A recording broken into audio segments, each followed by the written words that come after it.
In this clip, I'm going to talk about Elena Danaan and Thor Han, and me being a split incarnation of Thor Han on Earth, the kind of media art that I drummed up when I was script manifesting when I was a little kid. I scripted this game also, and it's all about spacey material. And I'm just connecting the dots so you guys know that you guys are following Elena Danaan, that the split lifetime they're doing art that's quite similar.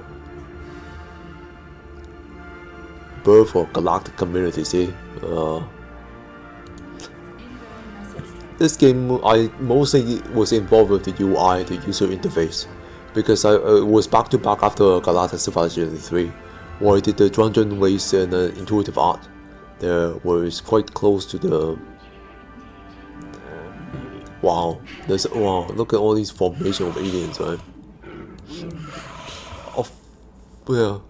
A form of Pusto Federation and form in the stars. It's quite close to real life now that when you look at Thor Han material, where it's indeed kind of representative for you have all sci-fi faction that's trading. It's kind of neat. Among my sci-fi game, this is probably the closest, aside from Galactic Civilization, to the Thor Han lifetime, where it's kind of representative of real life. But these are just typical Star Trek trope, right? But when you have the Colin Brown and George Lucas doing nothing but Star Wars, and they have Orion lifetime, the Orion War, and Sosa Measure were in the Black League, and Star Wars is basically us in that time, and the Soda is George Lucas is to Colin Brown. Then you thought, I'm just connecting dots. And now I didn't even believe in past life when I made this game. I was like, just Jesus, pray to Jesus manifestings. I want to do some story, that seems nice. Like, what is source? What is source but from the Matrix? The source code from the Matrix.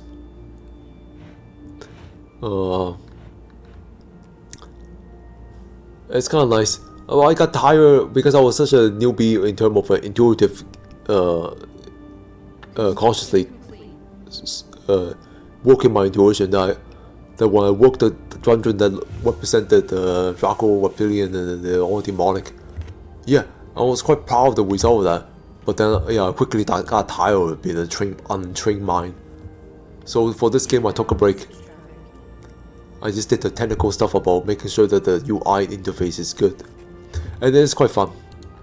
The engagement with the interaction with the map, the galaxy map, is quite smooth. Different aliens. If you think these aliens kind of look like the Elena Danaan book, where she had the latest book, I'll showcase the book cover anyway. It's quite similar. The theory craft is very rough in this game. I just have the game dev take from the sci-fi novels and then put a different spin on them their own way. The parameter of the overall game and the overall scope of things is mine. The overall template of the game that is something that it's designed for the dev to feel. So it's still representative, but it's just not that deep. When I'm researching a stellar material, oftentimes I don't come back to this game because the story here that is so thin. My involvement with it, I refer back to Galactic Civilization 3 because I intuitively worked it harder. But when Elena's latest book came out, and she was all digital art drawing of different alien, I just kind of remember. Hey, that kind of look like these kind of theory graph, and I have to mentally brace myself and come from a place where it's familiar to me, right? And that this game is kind of where I draw a connected dot from, and it helped me kind of rationalize that, maybe what she's seeing is true because what I'm thinking in my mind is this. So I'm just sharing this little connected note with you guys so you guys have a better understanding that maybe she's not doing making Hogwarts on a spin. If you're not engaged with the material, at least on the side in different ways. It may be a little bit hard to understand. I ran multiple the group of people that contact space. Like I soul group that contact their own soul family, and then they do nothing but alien channeling. And so I'm reading into a multiple front, and then I'm also diving into the past life element, where I'm gauging whether Elena is who I think she is. And then I found out that she and George Lucas to Carrie Fisher, and I'm using that as a branch point as well. And all these are stabilizer. All these are evidence-based stabilizer that help me understand that she's not just a non-person making shit up. That she's concrete, and this is probably one of them too. I often wish I was more involved with the story. But as a kid that quickly got tired of working intuition, yeah. The SSP crowd have a big bad AI that's killing timelines. I put that in this game. It's called contingency. The contingency, the SSP, the super soldier material are saying that the AI timeline killing AI is supposedly wiped out a few galaxies, and there's an endgame crisis event in this game. So when you get to a late stage of the game, it starts attacking you. But now with so many DLC, sometimes you don't randomly generate into that villain. You randomly generate into another. Endgame crisis is just a story mechanic, or it's a story ending. You know, there's a climatic moment of the story life cycle. You know, it's just a way for the game dev to move the story along, to give you a final close out of a long game and make it a little more fulfilling. So the DLC had they added a lot of things in. The latest DLC is a genetic, where you can genetically morph into something. So I'm thinking that the story author here, they read into Elena Danaan's seed or something, and they immerse in the material about Anunnaki and cedars, and that's what I'm thinking, which is kind of neat. Last year they had synthetic, which I kind of give them bad rap, like, man, seriously, you're gonna dive into the whole transgender, transhuman movement?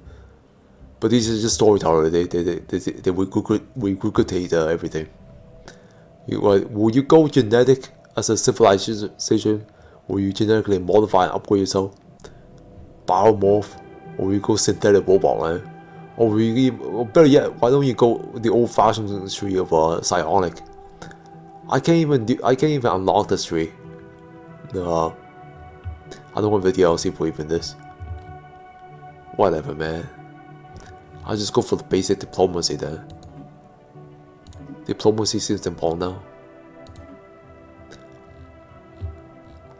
now. I'm missing so many DLC. It's so expensive. It costs about $300 to buy all the DLC. Who has the time to even play?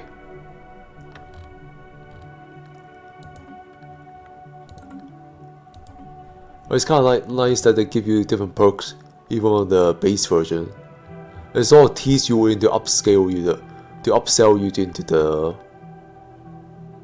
to buy the full DLC, I guess. Yeah, so that's the business model. You can mod game like voice game like this quite thoroughly. In theory, you can put whatever. If there's a mob community that is a fan of Elena Danaan material, they can draw her aliens out, put into this game, and it will fit. The UI interface is designed for that. People are more solar water into this game.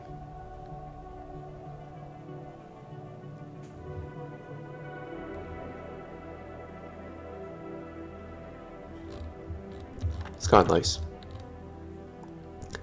Yeah, I just pick whatever. Mine won't matter, I guess. Psionic seems kind of cool. But no time to actually finish this game and tell you all the little things about it. So I'm just gonna go for a breathe. This game already gone long enough. Yeah, so it's quite representative. There's a lot of trade now. There's a lot of trading that you can do with different factions. improve relations, send envoy. It's kind of like Thor Han and his people, right? Always some diplomacy going on. Yeah, let's declare war. No, let's just do some trades.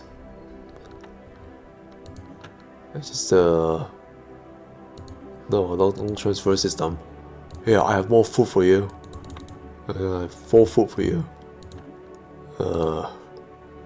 Give me some menu. Oh, well, I trade you 5. You can trade me 5.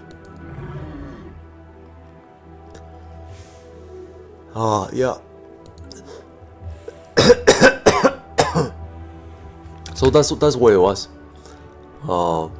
Maybe I'll move on to a new game after this. So many different planets, different suns and everything. It's just all randomly generated, of course. But you can explore the galaxy and immerse in it that way. Before this game, I made a game called Mass Effect, and then Mass Effect is also kind of exploratory.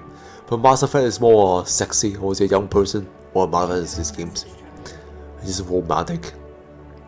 Where this is more technical, and it's just more true. I think this is more objectively true to the Elena Danaan material. Okay, I'll end this clip here.